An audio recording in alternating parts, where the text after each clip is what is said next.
السلام علیکم، میں ڈاکٹر عبدالستار اعوان آج ایک نئے ٹاپک کے ساتھ ڈائریا، گیسٹرو پیچس، دست کیا ہے؟ بچے پھولوں کی مانند ہوتے ہیں اور بچوں کو پھول ہی کہا جاتا ہے۔ اگر بچوں کی کیئر نہ کی جائے تو یہ لاپرواہی سے بچے متاثر ہوتے ہیں اور بیمار ہو جاتے ہیں اور پھولوں کی طرح ہی مرجھا جاتے ہیں۔ ڈائریا، اسہال بچوں کو نہایت صورت سے کمزور کر دیتا ہے اور جسمانی کیمیائی توازن بگڑ جاتا ہے۔ بچوں میں دست، جراثیمی اثرات یا بدہضمی کے سبب شروع ہوتے ہیں۔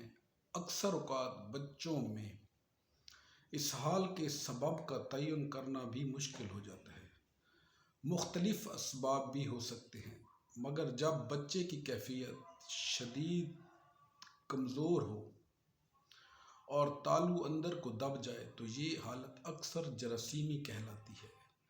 جراثیمی اسہال وبائی صورت میں پھیلتے ہیں اور مکھیاں بھی ان کو پھیلانے کا ذریعہ ہیں، اور یہ موسم گرما کے شروع میں ہی ہوتے ہیں۔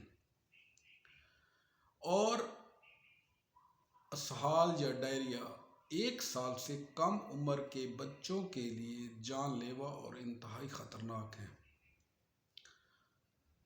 ڈائریا کی علامات میں بچہ چیختا ہے، روتا ہے، چلاتا ہے، الٹی اور متلی کا شکار ہوتا ہے، پیچس پانی کی طرح آتے ہیں، غذا لینا یا کھانا چھوڑ دیتا ہے۔ اگر توجہ نہ کی جائے تو بچے کو خون کے پیچس شروع ہو جاتے ہیں، ڈی ہائیڈریشن ہو جاتی ہے اور پانی کی شدید کمی ہو جاتی ہے اور بچے کی زندگی کے لیے خطرہ پیدا ہو جاتا ہے۔ اب ہومیوپیتھی میں اس کے علاج میں اتھیوزا، ایکونائٹ، کیمومیلا، کلکیریا فاس، میگکارب، پوڈوفائلم، ایپیکاک حسب علامات دی جاتی ہیں۔ ڈائریا میں والدہ کے لیے یہ بہت ہی مشکل مرحلہ ہوتا ہے۔